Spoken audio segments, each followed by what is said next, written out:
Good afternoon. I'm so glad you're here. I'm not sure if anybody's listening or if anybody's watching because I haven't announced this yet. But it's important to me that you know how much I appreciate the opportunity to present some ideas that I think will clarify things for people who live on the earth. The first thing is we have moved into an entirely new energy era. Now, energy eras refer to the most common or most uh, ubiquitous source of energy. Now, energy can be found in hydrocarbons like coal or natural gas or petroleum. It can be found in natural resources like wind or water. And most recently, we have learned to capture sunlight or harvest electricity directly from sunlight. This is a marvelous accomplishment, and its significance will be felt throughout the world. You see, running a cable, a wire, all over the planet would be very difficult, right? If you're in central Sahara Desert, getting a wire out there is really tough. But if you have solar voltaic panels and things that use the electricity that those generate, you can have a 21st century lifestyle. You can power your cameras and your audio and your video and any number of things. This really does change the world forever. In 1978, the hydrocarbon crowd, that would be Aramco and BP and Royal Dutch and Continental and Standard of New Jersey and others, were examining the impact that the OPEC oil embargo had on people. And what they found was that when they were moving oil, some countries didn't get as much as they used to. And those countries' economies started to falter.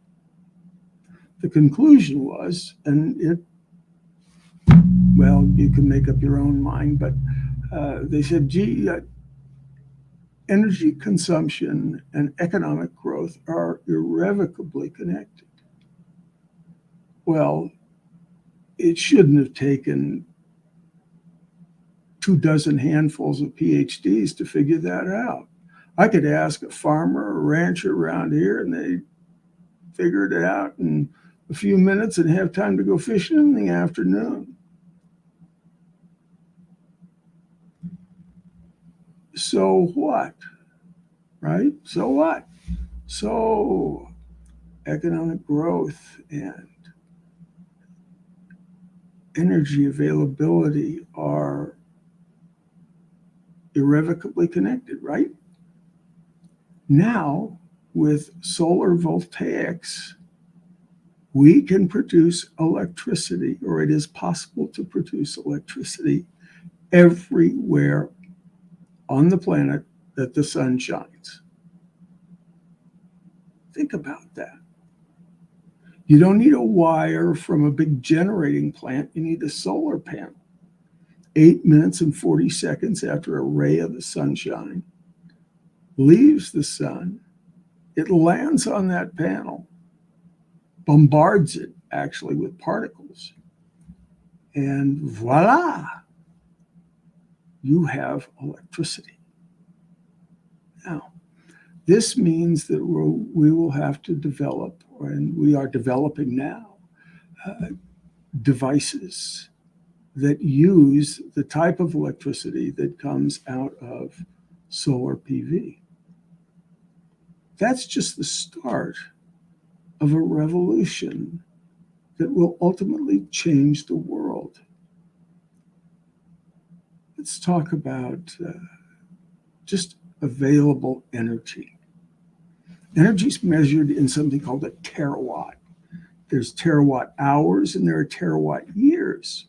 A terawatt year is worth, depending on whether you're generating it or selling it, something on the order of 100 billion to 900 billion or $1 trillion. So you can tell that these things are really big. Now, in, I'll call it 2020, we, the people of the earth, used about 25 terawatt years of electricity. Of that, approximately 4 terawatt years were consumed by Americans, which gives you an idea of how much electricity we're going to need in time. I'm signing off for the moment because I don't know if anybody saw this, and it was good practice.